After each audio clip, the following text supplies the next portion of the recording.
like specific gear is needed or necessary. It might make your life easier, but you know, diving skill and knowledge of the fish takes premise over that. So you know, you can see here, these are all John Harding photos, which are just awesome. Most of them have been taken at Seal Rocks, which is a club trip location, which is awesome to go and visit.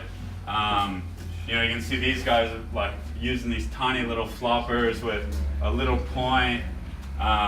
You know, people shoot these fish with prangers. You know, you can shoot them with anything. You know, these guys did it with basic gear, so we should all be able to do it with the nice stuff we have access to. This is another great Seal Rocks photo, and I mean, these guys are more or less making all their own gear at this point and getting fish like that. So again, some more. I found this old photo. If you think Aaron Puckeridge is 18, he's lying. He's a time traveler. So I got a photo of him from 1969. So, and there's the proof. Same haircut. Same budgies. I'm not kidding. It's serious. I wanted to get that on the screen. And then Andrew Turvey, who some of you know I haven't had the chance to meet, but old Dolphin. He's shot a lot of good fish. This is a 30-something kilo kingy, 32. You know, from the stories I've heard, he probably rolled out of the boat with an unloaded gun and, you know, coerced it verbally to get in the boat after him. So just I'll talk a little bit about the details just to give you an idea of what is out there. The current record is 43 kilos from Little Seal Rock, which is now a reserve. It stood for quite a long time. In saying that, there's bigger fish that have been caught both here and abroad. But you'll see how close all these records are, which are kind of interesting. So these are the two current USA world records, and I love this story, and a lot of people don't know this, but they're actually a couple. And she's the one that got him into spearfishing, and she's actually a captain of a boat. She does lots of different things. So I found out in researching this presentation, I thought it was really interesting. So obviously you can see their record's quite close. Nate's had the record twice. He had one just under 50. Some guy edged him out by a couple 100 grams, and he just went back and got a little bit bigger one. So these are the two current. The Kingfish record for men's been broken a couple times recently over across the ditch. So both shot in the same place. From what I gather, Rochelle works up that way, and you'll notice the dates are very similar. So just something interesting to pay attention to. I mean, these two probably know more about shooting big kingfish than most people do, and they're doing something very specific year after year, and they use the same gear, and so it's just interesting to see what's out there. But again, much bigger fish than 50 kilos have been caught. Pardon? He's got a little Ronston float. Oh, well, they're Kiwis. That's a big float. That's blue water for them. So, and then the all tackle record, as far as I can find, this is the biggest fish, 49.5, from Japan, believe it or not. So, which is interesting. Yeah, post disaster fish. This is a video I wanted to show you. So this was Nat Davies' world record that he shot prior to the current one. So this is a 49.7, and then he upgraded to a 50.6.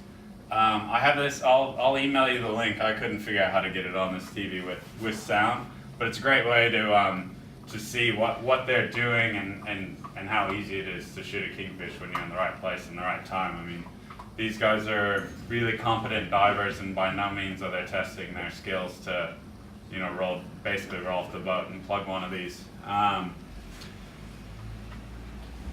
So I was going to get Perry to talk a little bit about club experiences, and I'll kind of get back into some more of the approach and technique and that sort of thing from what I've learned. If he hasn't run off. Yeah, there you go. I'm by no means a kingy expert, but I can tell you about kind of the few things that I was told about when I first started, and things that I've seen over the time that I've been diving and shooting these fish. The one on the right I'll start with was a trip we done, I think in 2013 to Coffs Harbour. it's just a really relaxed weekend. We knew it was a good time of year, so we went up there. Bit of a lazy start, to be honest, but we went down to a couple of spots out of Coffs Harbour and jumped in at the first spot, which I knew would be a good spot for him. I think Alex and Michael jumped in first, and pretty much I don't think Michael got his float untied before the kingies showed up. It was the first time we ever shot a king. First time we ever shot a king. And we rolled into the water and they were straight under us. Yeah, exactly. Oh, one just plugged one from the top and then he did the same. And as many people will tell you, Alex shot one and the fish was still swimming around his fish, so Michael just shot one off the back of his fish. So if you do shoot one, just hold it for a while if you can, if it's a good shot, and you make a swim over and shoot a fish off that fish and so on. So, you know, if they play ball, you can get a few fish out of them like that. And then, yeah, high fives, photos and whatever, took off to the next spot. Me and Marshy jumped in the next one. Pretty much the same thing. We're in the water, not very long. Fish showed up. And they kind of came in when we started diving, which is something I'll talk about. And then Marshy shot one. And then in the same kind of school, I was diving as well, and I shot one out of the same school. Got in the boat, dived a couple more spots, but we had plenty of fish, so we called it a day and went in early and got some rum. It was a great day out. It was fantastic. And yeah, the feeling of that boat that day was awesome, wasn't it? And just cleaning the fish at the end of the day was fantastic. The one on the left was Seal Rocks, probably 2012, Simon, I think. Well, yeah. Earlier, I reckon. At least that. Yeah, Lockie was with That's us. a rare photograph with Simon, isn't it? But it was a rock hop day. On I think we went out on a Friday that day. Swam around Sawtooth, did the whole lap around there. I think I shot 4 kingies that day. Landed that one. So the first one was probably much bigger than that. Shot at 90 degrees in the shoulder, a bit too high to be honest. And when they take off a big fish like that, the spear kind of tears the flesh as it pulls, and just I don't know exactly what happened because I didn't see it, but I think it just tore out and swam off, unfortunately. But shot another couple of fish for one reason or another, lost them as well. And this prick swam right underneath me between my legs, so I just thought I was going to drill him from above, and I did. I just did a little duck dive and shot him in the back of the head from above and stabbed him about 20 times. I bit in my arms to make sure he was dead. And finally got that one. Had a bit of trouble with a bronze whale on the way back to the beach, which Steve Wally helped me with actually. But yeah, it was another great day. I think we saw plenty of fish that day, didn't we, Simon? It was just bonito everywhere, kingies, I think we saw snapper, and Alex as well. Was that day? Yeah. But that kingy that Lockie sold him, I told him to get ready because I saw a big school of bonito with pinpricks all through them when they were flying. I said, get ready to dive.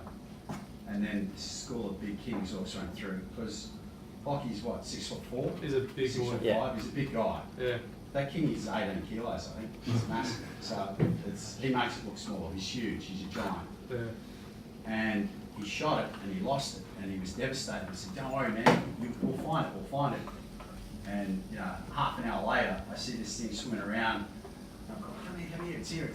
And it was the same fish, so he got it. Yeah, he got it. Yeah. So yeah, it was awesome. So it was really cool. He says, how'd you know that happened? It's because I'm a fucking legend. I think one of the kingies I saw and lost was swimming in amongst these big school of big silver drummer. And I couldn't believe it. I swam down, saw this big school of fish, swam down, had a look, and I'm like, oh shit, silver drummer. And then had a closer look, and half of them were kingies, just swimming together. And I'm like, shit. And I've always heard that since then. Make sure you look through this. If you've ever seen before big schools of silver drummer, like, I don't know, 100 fish, or you know, you see these massive schools of big fish, and in amongst them, have a real good look, and you can see some kingies or something else in amongst swimming with them. Unfortunately, most fish that really stick in my mind are the ones that I lose, which sucks. They're the ones you have nightmares about. But the one that does stick in my head was the first kingy I got, Paul Marsh, his first ever legal kingy, and that was in Sydney Harbour. I knew it was a spot where I'd always regularly seen him in this one little spot. It wasn't very deep, 6, 7, 8 metres or whatever it was, and there was just a mountain of sand in this one little spot. And I said, just dive on the top of that sand, just stay on the bottom and just have a look around, and something will probably come in. And he's just laughing at me, he's like, whatever. and just sure enough dives down, sitting on the bottom, and then I don't know, three little kingies come in, shoots a little kingie, just legal, 75 centimetres or something, and he comes on the bait, and then he dry humped the shit out of me and was laughing and carrying on. He loved it. But but one thing that I was told when I first started diving was down at Jervis Bay from Troutmouth. And he said, if you know they're going to be in the area, just, and if you haven't got a flasher or something, you don't need a flasher, just keep diving, and they'll come in on you on the action that you're creating. That's kind of what I was always stuck in my head, and I try to do that. Correct me if I'm wrong, but yeah, that's kind of what I try and do. They a lot of times people would say they came in when they didn't expect them to, because they just dived down and they're looking around, or going up from a dive. They come in on the action that you're creating, and you diving is making little fish move in and away from you and causing a little bit of action, and they're attracted to that, and they want to come in and have a look at you. That's why you see them a lot of times not swimming straight towards you. You see their mouths first, and they're swimming towards you. It's because they want to see what you are. They want to have a check you out, especially in dirtier water. So if you see them, or if you know they're in the area, do a few dives, and they'll probably just come in and swim up to you. Apart from that, yeah, that's kind of what stuck in my head. Like, just keep diving. Don't just wait for use a flasher and think that's going to bring them in. Keep diving. They might come in. Certain areas, they attract kingies more often than not, like headlands and stuff like that. You'll learn that. But yeah, I don't know. I think that's about it. I've got an interesting tip. When I first started, I used to shoot a lot of rocks, and every time I shot a rock, a kingie would come in after that. So make a bit of noise, and they come in. Dean loves the noise, does he, right? I don't think so, Perry. Yeah, I just wanted Perry to have a chat about it, just to show how accessible these fish are. I know when people start diving, they get kind of set on kingfish in particular, and it can be quite frustrating. The more you look for them, the harder they can be to find. But honestly, rock hop, boat, they're all over Sydney. They're great. They really are great fish. They get about notch, kind of your first pelagic. And there's some eating quality things to be aware of, but we'll get into that. Gear, I touched on this earlier. I've been fortunate enough to dive with and shoot kingies in a number of different countries at this point. And I've seen everything from big kingfish being landed on 80, 90 centimeter roller guns, 1 meter, 1.1 single rubber guns, and then, when you go over to Mexico and California, you have guys who are shooting 6, 7 rubbers, slip tips, enclosed track, and there's reasons for all those. It doesn't mean they're necessarily good ones, but I like them. So, like I said, I've been fortunate to travel and talk to Spearos in a lot of different countries. The consensus with the American theory is, there's 2 aspects to it. In California, they don't have the luxury that we have with regards to being able to access kingfish from the shore. I mean, if I started walking now, I could probably find a spot where there's a kingfish, just within walking distance of this building. In California, they got to get to islands. They go on these big trips. They feel heaps of pressure. They spend a lot of money. And if the fish are being a bit skittish or whatever, they want to be able to plug fish from ridiculous distances. And that's one bit of logic that they throw at me. The other thing, once you have a few drinks with them, is they eventually say, they put it to me like this: if you're going to go shooting, do you want to shoot the little 22 with the pink stock, or do you want to shoot the big, 350 Magnum? It's like, what are you going to pick? It's more fun to shoot the big guns. So, if you really ask them about it, they just like shooting the big guns. Yeah, I can't blame them. But if you look at, in the Mediterranean, there's guys that shoot absolutely massive amberjack, and for the sake of spearing similar fish, they're very similar, and they use very tiny guns, sometimes on reels. And then all throughout Sydney and Australia, and Africa, you have people shooting very simple pipe guns on rig lines or reels. So pretty much anything will work. I think you guys are all pretty familiar with what I use. I just I use the first spear guns I've ever bought. They got one rubber, they got a rig line. I've never shot a kingfish and said, oh, I wish I had more penetration. They're not a real smart fish, so you can always make up for a distance with skill or just being patient for the most part. I mean, they really aren't geniuses.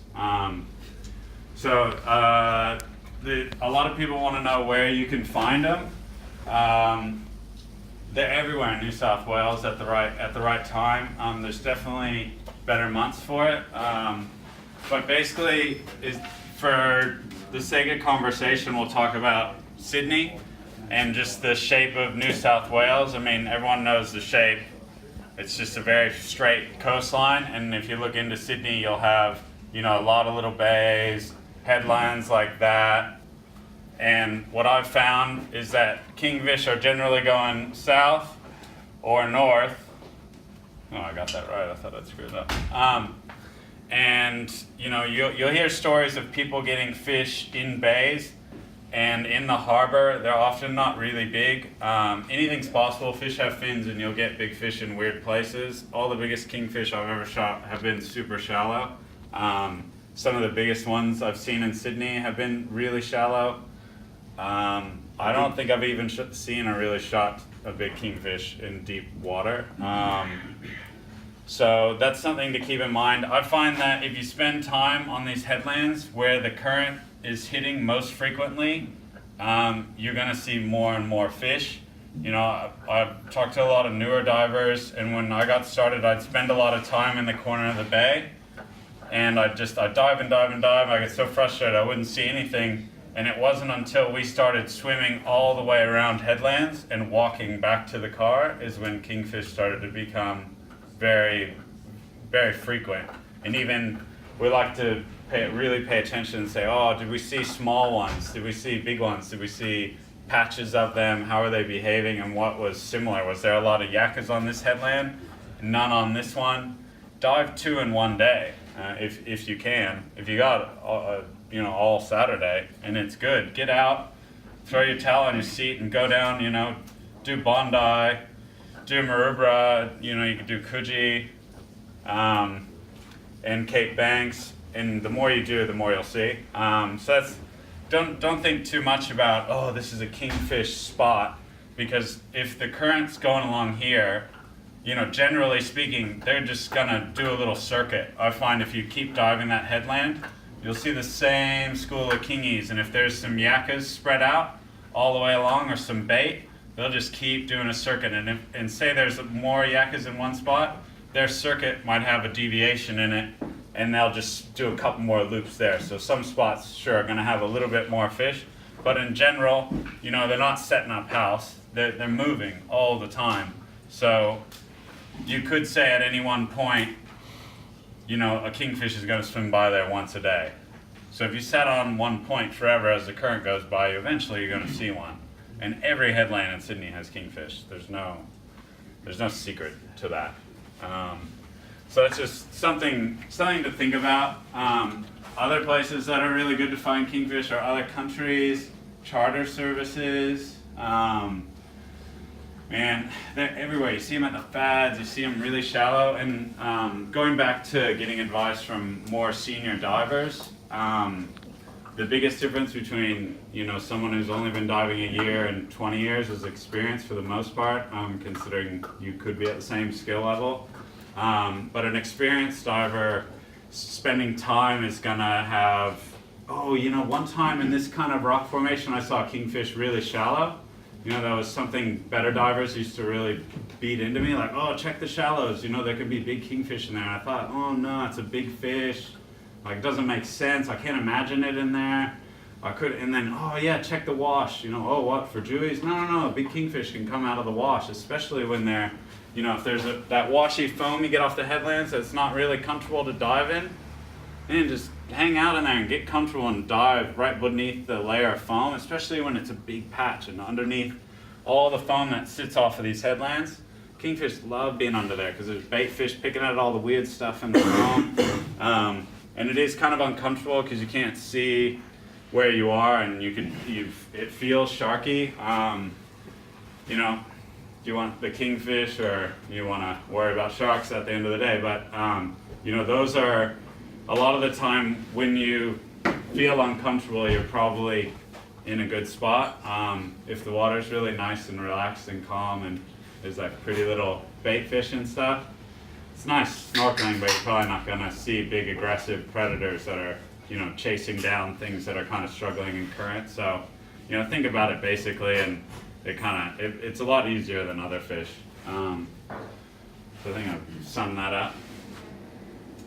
Yeah, when to find them. This is different by country. In New South Wales and New Zealand, it's pretty similar, but you'll sort of notice now people are starting to shoot bigger kingfish, you know, 10 kilos plus, and that goes right through until the water warms up. So November, December, shore diving from, you know, down the south coast all the way up. You'll start to find people are getting less of the ratty little kingfish and they're bigger, more prominent fish, and that does taper off when the water gets warmer. I've noticed fish get a little bit smaller and there's a lot more of them and get those big schools of rats, and that's the general flow of things. Usually the beginning of the season's when they're biggest, and as it tapers off they get smaller, and that applies to most places their presence. There's always the odd example of something different happening. It's the ocean, it's a wild place. So don't get too set into anything. Approach and technique. Like I said before, they are a dumb fish in a sense. They're dumb if you treat them with regards to how they pick up on emotions. If you're diving in a relaxed state, you're enjoying your diving, you're not panicked and rushed, you're going to the bottom, you're banging on rocks, you're not looking out at these kind of fish, generally speaking, they're going to swim right up to you, and you'll hear that all the time. And I know most people in this room have shot kingfish. You know, they do spook, they can have different attitudes. But again, within combination of picking your spots and making sure you're in a spot that has regular water movement, you know, it's just about time in the water, and you will find these fish. And when you get any sighting of a kingfish, especially if you're struggling, do make note of where you were in relation to the other headlands. What was around? Was there a lot of yakas? Was there nothing? Was there dirty water? Was there really clear water? And one thing to keep in mind, especially with Sydney diving, is that typically in the clear water, and this kind of goes for all fish, their natural curiosity is going to be settled further away. They've probably been looking at you longer than you've been looking at them.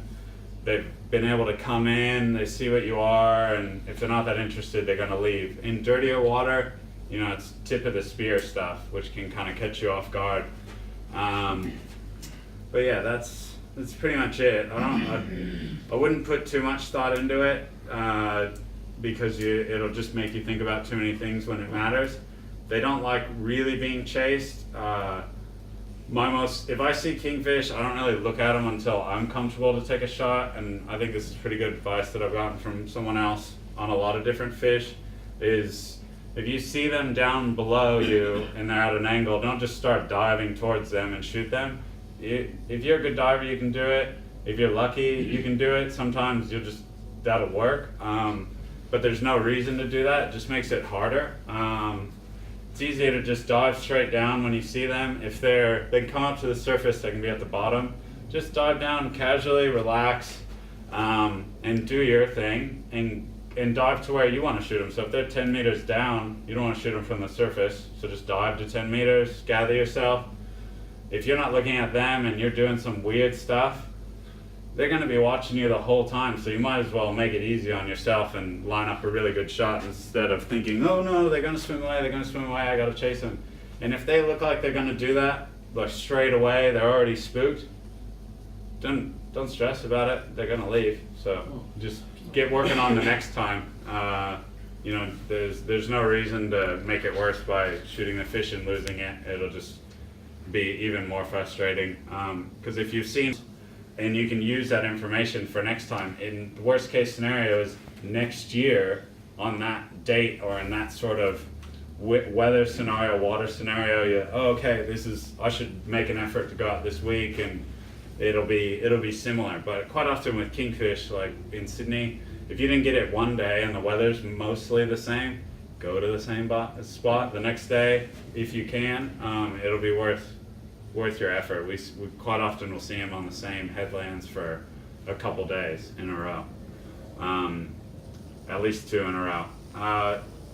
So this is a good one to follow with. Shot placement. You heard Perry talk about losing fish. Kingfish are they're a pain. So they're a little bit underrated because they're accessible, but in a lot of ways they're awesome. They're super powerful fighters. They're really dirty. Compared to shooting mackerel or wahoo or lots of other prized fish that just swim in a straight line until they're tired, and it seems like they're avoiding the bottom and making sure your line doesn't get caught up. Like, it's nice, but kingfish make you earn it, which makes it more fun in my opinion. That's kind of brutal, but it just makes you think a little bit more about what you're doing. If once you lose a couple, I'm not going to take that funny shot that I did last time. I'm going to think a little bit better about what I'm doing. These are 3 really common, obviously these are successful shot placements. The guts on a kingfish are pretty tough, and a lot of people hit them kind of perpendicular because they'll come through in front of you, and they're so easy to shoot. But as soon as you get that chance, a lot of people will shoot them perpendicular and as centrally on the fish as they can. And often they'll find the gut cavity, and you've shot a fish perpendicular, and it just creates a really bad situation. Whereas compared to, you can see the extreme angle of the spear on this one's not so bad, but it's all right. These guys have let the fish pass, and they've followed it with the spear, and then they've sent the spear long ways with the fish. So this reduces tearing. You have more of the spear in the fish itself because of the angle, so you have more control over it, and you're just more likely to land fish. And at the end of the day, that's what we're not here to shoot and lose stuff. So it's important to kind of think about what you're doing with the stronger fish. I included this one. This is a very New Zealand style of shot. There's exceedingly good divers over there, some of the best I've ever seen, and they can do things underwater that I don't think will ever happen for most people. I certainly don't even get in the 50% range of what they can do. I mean, these guys always shoot kingfish like this, and they'll go roll off the boat with 1 meter, 1.1 reel guns, and they shoot these 40 kilo plus kingfish, and they just roll them every time. And they're shooting them just behind the head, and it shows you what kind of diving they're doing. They're just picking them out of huge schools, which obviously we don't have the luxury of all the time, and they're just shooting straight down. And quite often, they don't even weigh these fish, but they're really good divers there, and it's interesting to see what they do.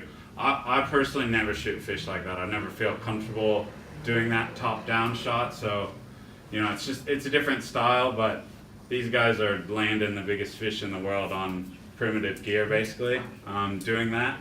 So it's interesting to think about. But this technique in Sydney with a rig line, oh man, it's just so much easier. That's the other shot placement's really difficult. I don't really recommend shooting them anywhere else besides the head, which I know is hard to believe from some people coming from me. I love tail shots.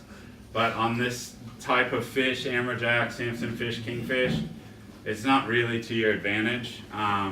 It just doesn't work quite the same, and they have a much bonier, and there's a lot of structure in the head that holds onto headshots really well, and it's a big target on a kingfish. So I guess the point is to just take your time and make sure you get a good shot because you're in for a bit of a ride.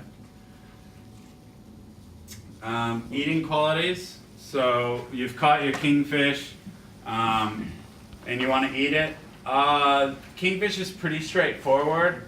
I like eating it raw. You can do ceviche dishes. You can pan fry it. It's a good staple fish. But I wanted to talk a little bit about I'm sure everyone in the room's heard something about it, or maybe they haven't. You're being very noisy. The mushy factor with flesh in kingfish in New South Wales. Has most people had issues with it, heard about it? Well, I'm sure some people know quite a bit about it, probably Maddie in the back if he was paying attention, but I've known about it, I've eaten it. Anyone who's had a mushy kingfish it's not good. Like it'll make you not want to eat fish for a while. So what it is,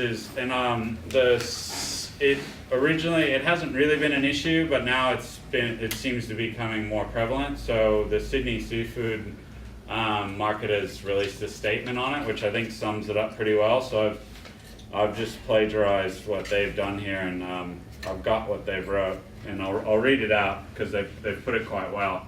So the milky problem sometimes observed in cooked yellowtail kingfish and other species is due to a microscopic parasite. So it's from the class Myoxosporia, which is a big class. There's lots of different parasites in that. So they're classified as that because they produce spores. So you can imagine there's quite a few that do that. They get through the food chain by being in smaller fish, and bigger fish eat them, and very similar to tapeworms or any other kind of parasite. They eat it.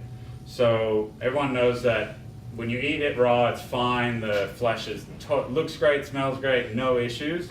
So it actually takes the heat of the cooking to break down and kill this parasite, which causes it to release an enzyme. And this can also happen at certain pH levels. So when people do ceviche and they lower the pH, it's the same thing. It kills the parasite and it causes it to release the enzyme. So that just an interesting tidbit about it. So this type of parasite, what I found out in doing this is that it's not just our issue. It affects fish all over the world, and it does different things to different fish. In our waters, it actually affects the dolphin fish as well. And it can do a variety of different things to the flesh. It can make certain fish mushy upon cooking. It can have when the parasite starts to actually kill the fish, it'll start to break down and release that enzyme before the fish is dead. So you can get a fish like Maddie's caught, a dolphin fish that was more or less liquid underneath the skin, like the tissue is like properly breaking down.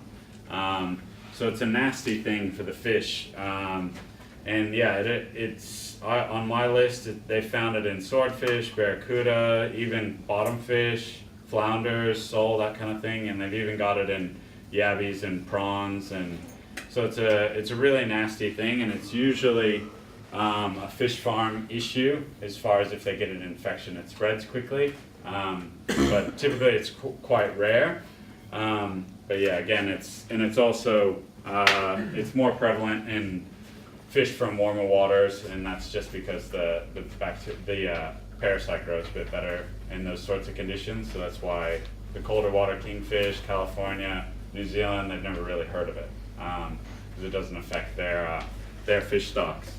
So if you want to learn more about this, it's really interesting. I like the science behind this stuff. There is a lot of research on it, mainly because it affects huge fisheries in Alaska. It gets into salmon. Billion-dollar industries have had issues with this, so there is some really good research on what it does, how it affects different animals, fish, sorry. So it's a kudothyrocyte is the specific type that's known for a lot of issues, but there's other types that also cause similar problems in parasites. So that's an internal parasite. We just got to deal with it. So now you know, if you don't. There's external parasites on kingfish, like most any fish, but they're never a concern with eating. So I should have put this before the other one. So fishery size and bag limits at the moment, it's 65 centimeters for a fish, bag limit of 5. and this is just out of the New South Wales page. So they've declared that fish of up to 70 kilos have been caught. So just something interesting to keep in mind. I think the biggest fish ever caught have been in nets. I know off Bondi they've caught fish that are half rotted in the net, the shark net there that would have been over that 45 kilo mark sort of thing. So, and they could only estimate based on length, but it was a massive fish. So they are around. Big fish do exist here, and like you saw with the records, they're not too dissimilar from New Zealand. So don't feel like you'll never get a big one here, because people have shot them over 20 in Sydney and over 30. So they are around. So yeah, I'll wrap up with a questions page. This is another interesting kingfish tidbit. Does it matter with spearfishing? A little bit. So kingfish traps were actually invented in, this style was invented in New South Wales by commercial fishermen, and it spread, once it was figured out how effective it was, it spread like wildfire. Because it was really good at catching fish. They're now banned, and they've been banned for quite a few years. John, off the top, how many? About 30. 30, yeah. So You think Fred Nile, Yeah. the man behind that. Yeah. 15. Sorry? Maybe 15. yeah, 18, 15. No, maybe 15 years. They hasn't been down to 30. They were still up solid in the 80s and 90s. No, fish traps. Ted Nile, Fred Nile, when he first got into Parliament in the House, and the guy who started the shooters party, John Tingle. Yeah. I was involved with that when we actually got that stopped. That was I've done work for 17 years. It was 10 years before that, probably 25 years ago. Mate, I can remember blokes shooting Nope. snapper out of kingfish traps in the No, 90s. no, stopped. The floating kingfish traps, they tried to put them all off Port Kembla, and they tried to turn that tooth and toothpaste island. That was going to be an area where you basically took your kingfish and you bred them there, kept them there in captivity until they grew, and we stopped that too. But all the rest, that was the one thing that Ted and I did was good. Not much good for anything else, but he did stop that. Yeah, a long time ago, really in the 80s. well, it does affect us, and one thing you can learn from divers that have been in Sydney for a while diving, that have seen the changes, like Simon, Emmanuel, Maddie. I don't have that experience, but it seems like since these have been removed, the numbers have really come up, and kingfish used to be kind of at first they were too common, so they had these mainly for pet food, and now, there's a bit more. They're starting to come back, and it is fairly regular to get, big sized kingfish every season after season, especially if you put the time in and pick out these headlands and rock hop them to death, really, until you figure out really good times to go.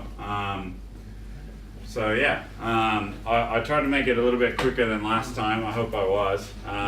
But if you guys have any questions, I'd love to hear them. I asked everyone to bug me with email questions if they didn't want to ask them in front of everybody. I got nothing. So.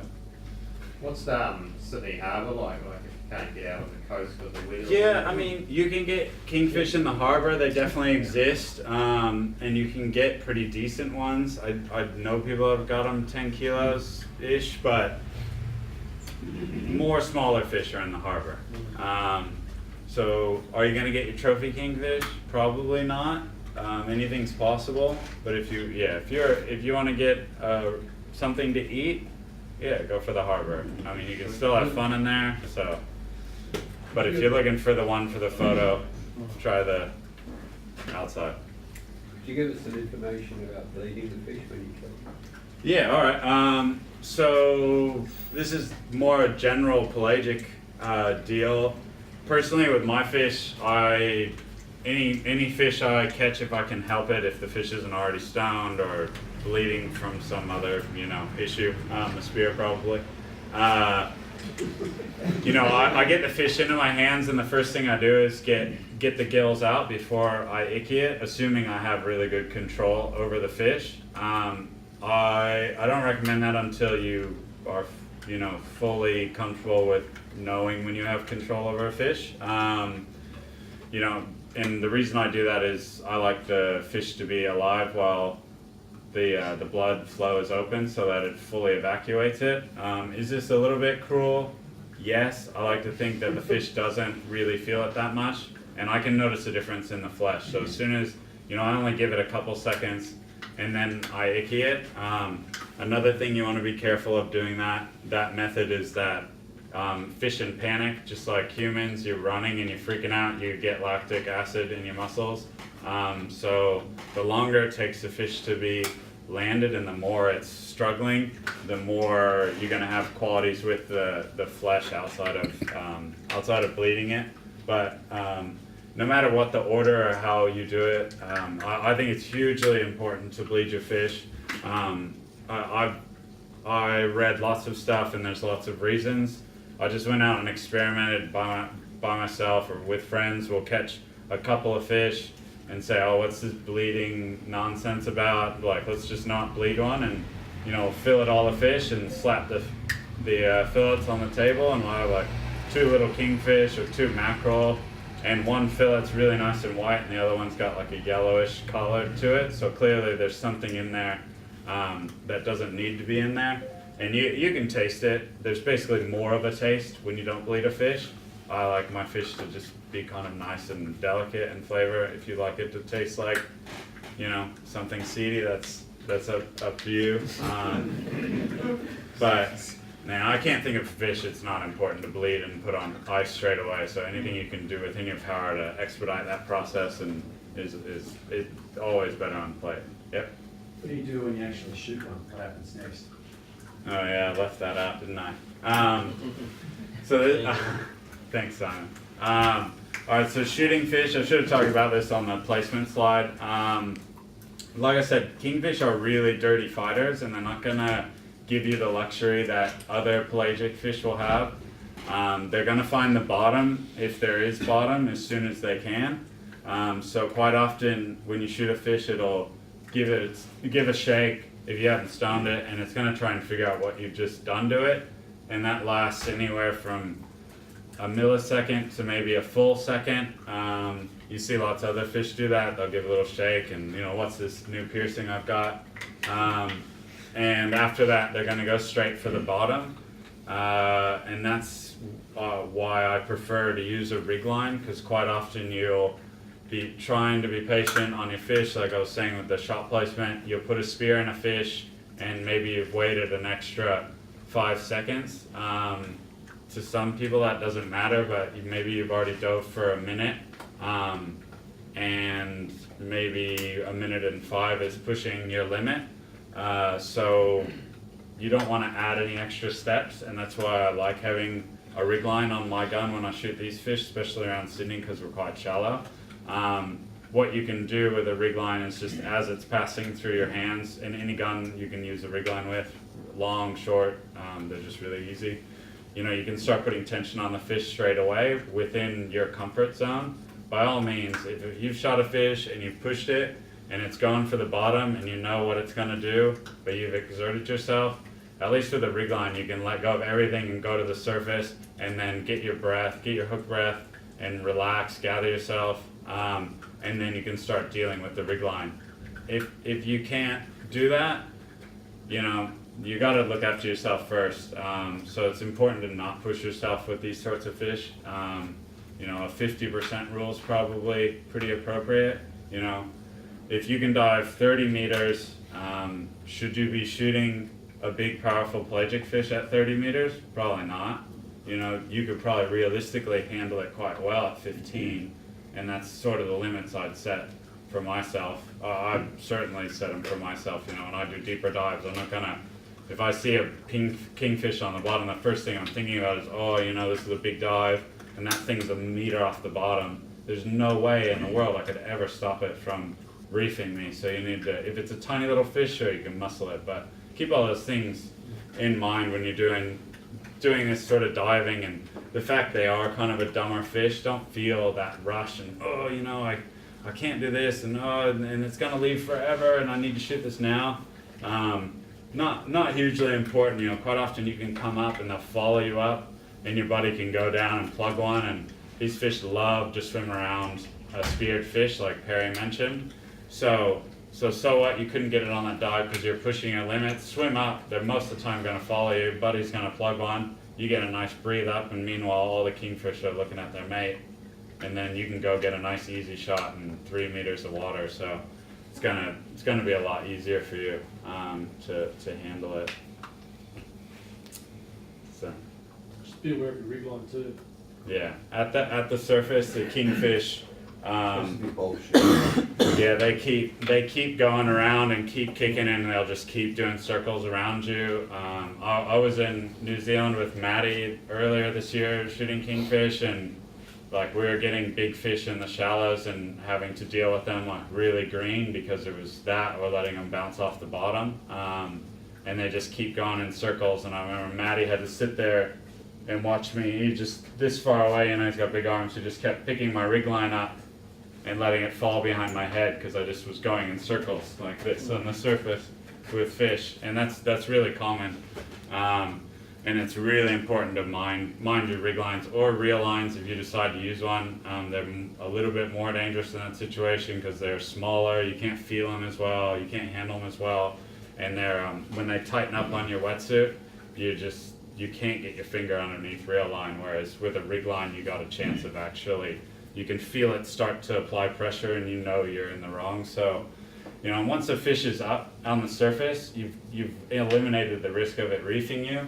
There's no reason to pull it in too soon with a green fish unless you absolutely have to.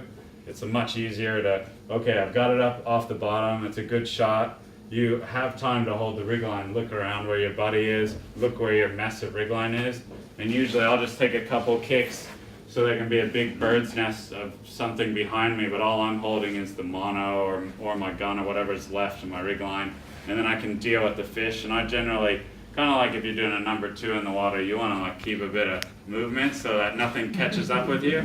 It's the same thing when you're fighting fish. You just want to keep a little bit of horizontal movement so that all your mass stays behind you. It's the exact same principle, and just keep about your business. The worst thing you can do is kind of just do this and play with it, and all of a sudden it's in your hands and it's going nuts, and you got rig line and mono or reel line all around you.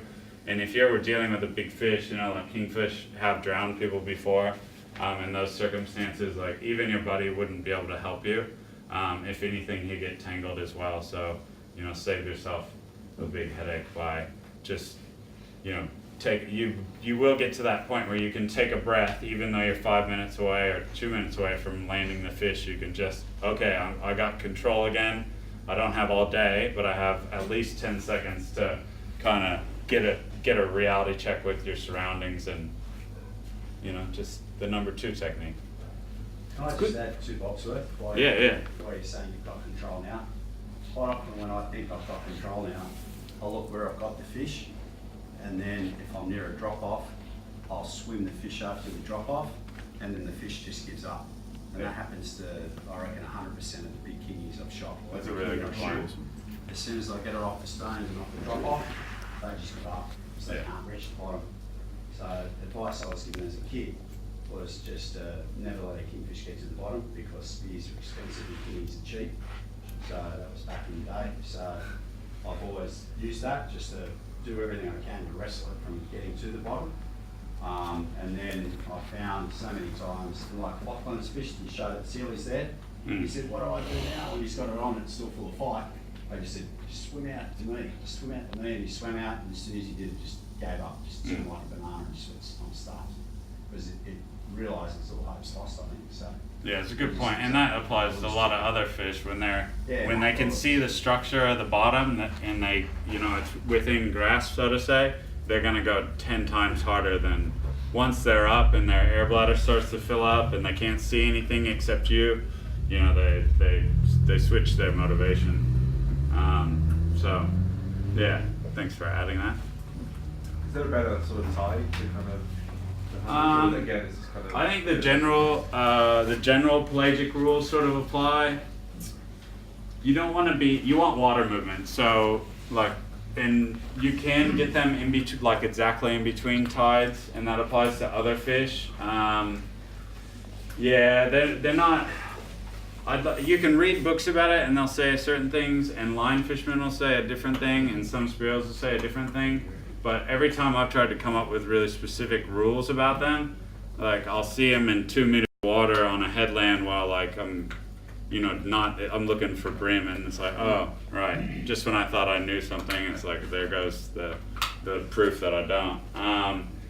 So yeah, it's more about getting that time in on the headlands and the more typical spots for them, and just sticking with the basics. If you get too focused on this moon and this tide phase, you can get kind of stuck in a rut. And if you have work every day, you go, I can only go on Thursday. I'll never get it if I go on Saturday because it's not quite right per my studies or what you've learned. It's better to just get out there and do it, and it's fun to be proven wrong. I love it. It's like, big dumb fish, and I thought I wouldn't get anything today. So I find this general principle has been the most helpful to me, is where the current passes by and where the bait holds all the way down the coast. I've never found headland to be any particular better. The one I go to the most is the one I get the most fish at. If I start fishing at another one, that's the one I see and get the most kingfish at. So at least in the eastern suburbs. So yeah, I wouldn't worry too much about that as long as there's water movement in general. I mean, they pick these spots because baits sit there and they don't have to work as hard to catch them when the bait's struggling in the current. That applies to like most any predatory fish. They need an advantage.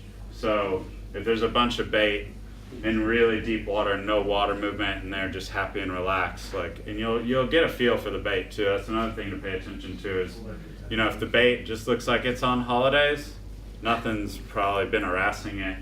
If the bait, it looks worried by your present and it's moving up and down and side to side and it's kind of erratic, it's like there's probably a reason for it.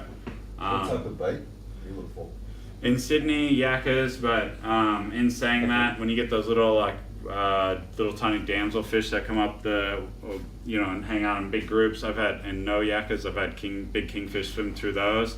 But again, that's not because on some certain day they swim through those kind of fish and they just like them. I think it's just because they've been going from A to B, and I've been hanging out with that school of fish thinking, oh, they look nice and relaxed, and the kingfish have just gone, pat through the school. So without a million experiences and data to really prove it, I can only say based on what I've seen. Are you eating a paper towel? Oh, that's disgusting. That's toilet paper, man. Yeah, I'm a little bit worried about that. Would you get that? Oh, it's gone. Anyways, is there any other questions? I feel like I might have missed something key if any of the more experienced guys can think of anything. It's supposed to be a group effort. No, mate, I reckon you said heaps, Matty might say a bit more. Another key thing is, if there's a few of you around, it's already been mentioned, just when you flood one, just don't pull it up straight away, just wait till it tides. Yeah, that's a good point, yeah. While you're fighting it, just, as you mentioned, they circle a lot, just don't get wrapped up. Yeah. I never recommend knives on legs, especially if you're targeting kiddies, because that's going to be the first thing that gets caught up, and when they get a surge, you pull down. Yeah. It wraps around that knife. But just be patient while you're fighting it, and more will come in generally, and then all your mates can shoot one. And if you do it right, as one bloke will shoot one, then he can pull yours up, and while he's fighting his, you can reload and shoot another one, or someone else you call over can belt one. And you can, I'm not going to say you can get your bait on, because that's bloody hard, but you should all get at least two. Yeah. If there's a school around, they get really curious. And not just other kingies, like in Sydney, bonito, salmon. Sometimes you'll be swimming all day and all you're seeing is bonito, salmon, and you don't see a single kingfish. And quite often, the kingfish are there, they're doing their routes, and they might just be out of viz. The linos get kingies in really deep water. We get them really shallow, they can be anywhere in that spectrum or on their way, zigzagging up the coast. So it's something to keep in mind, that just because you can't see them doesn't mean they're not there. Point out the bonnies to your mate. So Yeah. they shoot the bonnie and then you shoot the Yeah, and they'll come in to look at the bonito or whatever, all the same. But But you, And if I reckon 95% of the kingies I've shot in Sydney, the good ones, have all been in the top 5 metres of water. yeah, I I mean, might be in 15 metres, but I still shoot it in the top 5 metres. Yeah, they Or come I'll be up. in, like you said, the whitewash. yeah, They're scoping around, they're in there smashing all the bait. yeah, because it's an advantage for them. Yeah, they can. Looking for all the refuse, looking for toads, puffers and stuff like that, get in the shallows there. Yeah. You just- That's another interesting thing hunting these kinds of fish, and this applies to other fish in general, is you start getting in a habit of obviously taking care of your catch and bleeding it, but also when you gut fish, especially if you're gutting it in the water and it's easy, have a look at what they're eating. It just adds a whole nother dimension to what you're trying to think about. You know, so they're doing this all day, and you're trying to figure out how to make sure you're here when they swim by. Maybe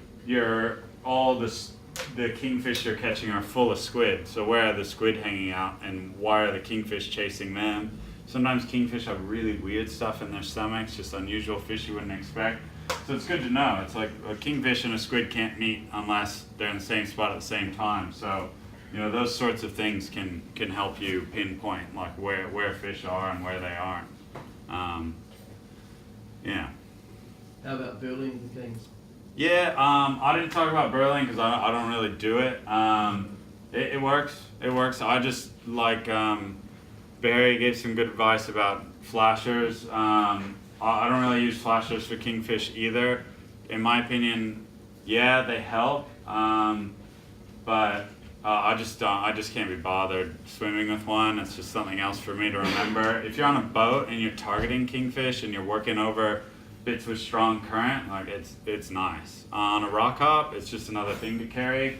And at the end of the day, like with fins, you're a 7 foot tall freak thing. You are a huge flasher to a kingfish. You're like a space alien. So of course they're gonna come look at you. So don't feel like a flasher, you know, you've only got 80% of the way and a flasher is gonna get you to 100. It's more of a smaller thing. And some days, you know, I've gone out with flashers. I don't have a lot of experience with flashers because I don't use them much.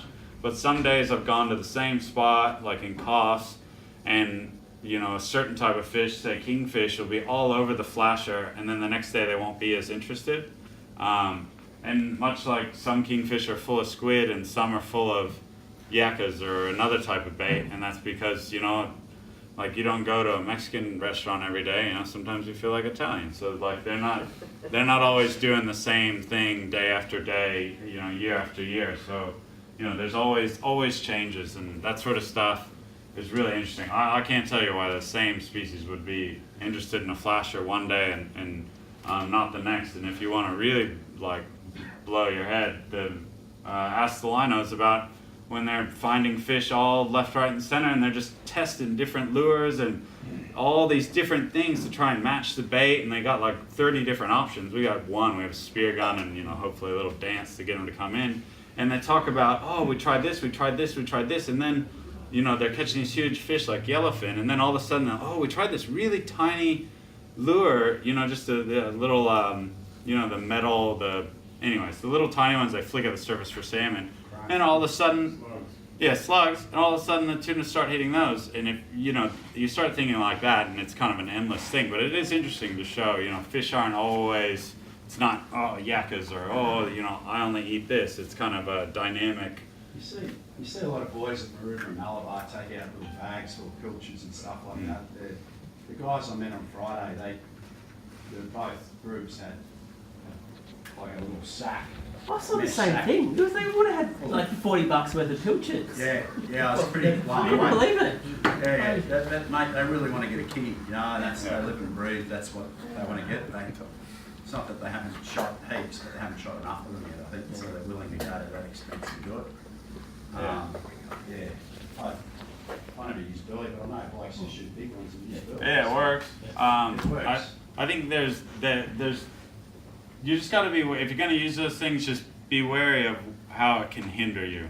For example, if you've never used a flasher before and you're not used to swimming with it with 3 guys in a rig line, and it gets tangled up and you spent an hour like untangling it, you know, that was probably when this was happening. So if a flasher helps you 1%, but it's removed 1 hour out of your 3 diving, like how much did that help you? So, and same thing with burley, and you can be dropping burley, and it's really fun. Burley's awesome. All sorts of stuff comes out. But while you're on the bottom looking at this red rock cod that's eating your burley, kingfish is probably swimming around your head doing, going up and down. So if that's your focus, like make sure to keep your focus and stick with the program, because otherwise these things that you've done to help yourself can, you're still having a good time at the end of the day, but you might get distracted from your goal. Whereas if I like going, just diving up and down, enjoying my diving, and always keeping my opportunities open. Rather than complicated. Just be wary of that stuff. It's fun to use these things and see how fish interact with them differently. And lots of people use those techniques really successfully. Something to be wary of. What else? Come on, there's got to be more questions. Drop-offs. Drop-offs? What about them? Yeah, pushing bait up against the wall. Yeah. That's for sure. Yeah, drop off. That is one thing that's definitely worth noting. Is so on headlands, as you know, you have some that are kind of like the edge of a pyramid. You have some that are really, like yellow rock. They're really sheer. It's good to pay attention to what depths the kingies do like to swim past. A drop off makes it really easy. They can't be out of the water, so you've ruled that out. And generally speaking, they're going to be in tighter. I think some people's issues with drop-offs is they swim wide of the bubbles because then they can see and it's comfortable.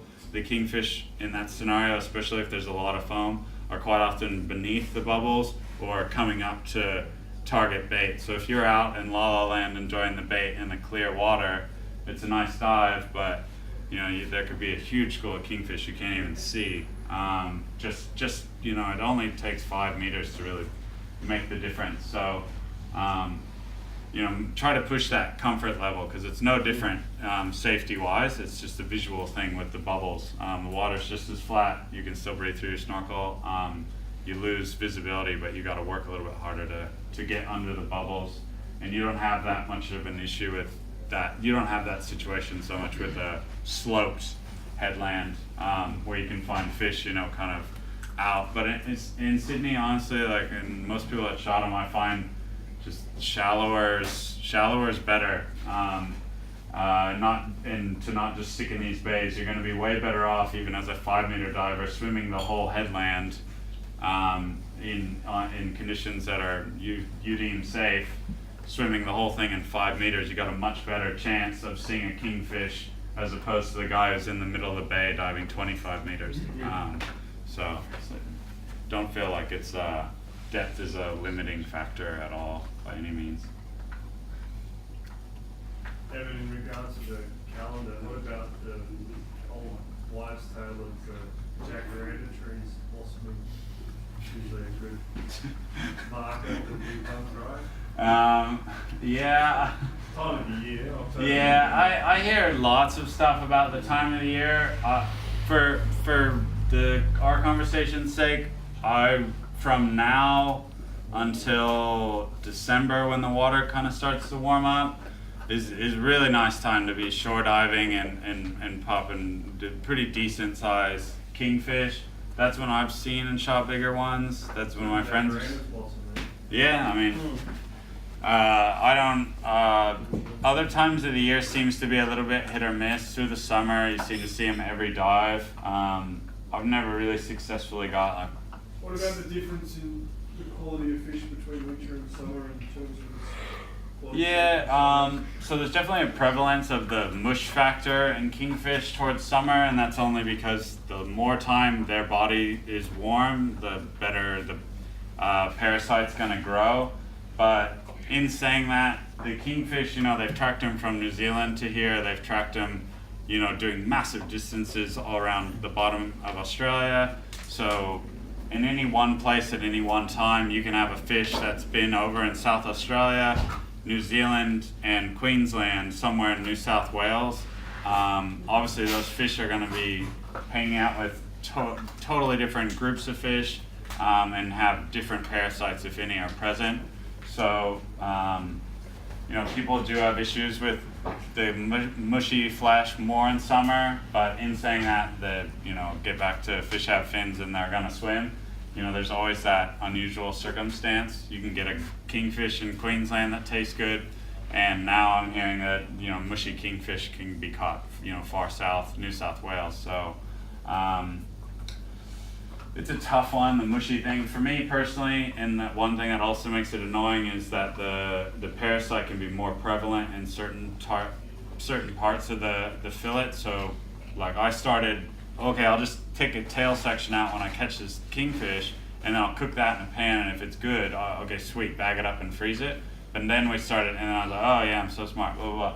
And then this is a great idea, and then we found out, oh, well, actually, sometimes the front half or the rear half of the fish can be affected differently, so you may not catch it in that quick little sample. So if anyone comes up with that idea, it's been tried, and unfortunately, it's not a foolproof way, but it's a pretty good indicator.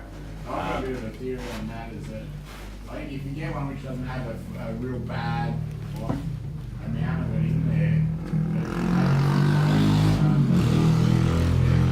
What was it? Can you say that one more time?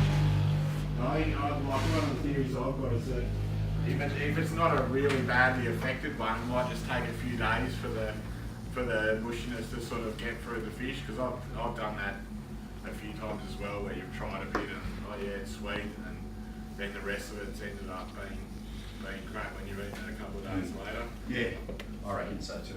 Yeah. So, and the more you read about it, and despite the millions of dollars they put into studying it, they still summarize quite a few of those statements with, they've only been able to study from a reactive standpoint, and they haven't been able to determine really how the parasite moves from fish to fish. They've only been able to see that, prey fish of specific species have it, so they're assuming that's how it passes from fish to fish. And then also the data, different fish are affected differently by it. So what happens to salmon in a farm in Alaska may not be the same as here, because they're having issues with the fish in very cold water, whereas we're finding the parasite to be an issue when not an issue when the water's cold. So it's interesting and a little bit endless, but it's definitely, yeah. And then within that family of parasites, it's endless, the endless list of these protozoa that affect the flesh. So, and they all do different things and affect different fish different ways. So it's an unfortunate thing, and it really isn't that common. Some people have never had an issue with it. Other people have had lots of issues with it. I've just had one fish, but I think once I had a mushy kingfish, my interest in shooting them definitely went down. That being said, they're always good raw, no matter what, basically. So, don't pass up on the little ones that are 70, 80 centimeters, because they're. Any idea how often you get one that's mushy? And again, the only consistent thing is that further north it's more common, and further south it's less common. What about fish size as well? So if yeah, I've heard some theories on that, but it shouldn't apply based on the science, but it seems to. Is that yeah, like unhealthier looking fish, you'll see kingfish. There's not an example at the wall because no one can get a fish molded with a small gut, but you'll see from the anal fin forward, rather than a nice big fat belly, it'll either be straight or kind of sucked in. And that's more common with fish that are also from the northern area. People that get kingfish in Tweed, southeast Queensland, you'll notice the kingfish can be quite skinny looking, whereas New Zealand, further south, they'll have a nice big proper gut on them. You've also got to be careful with that, because if a fish is just bred, it'll be skinny too. Yeah. So there's all sorts of things that can affect it. I wouldn't let it deter you. You don't want to be caught off guard by it. So it's good to know about. So if you got a kingfish and you're doing a big barbecue for all your mates, do yourself a favor and check it before you say, oh yeah, I got a kingfish, we're doing a barbecue. Just get home, check it first.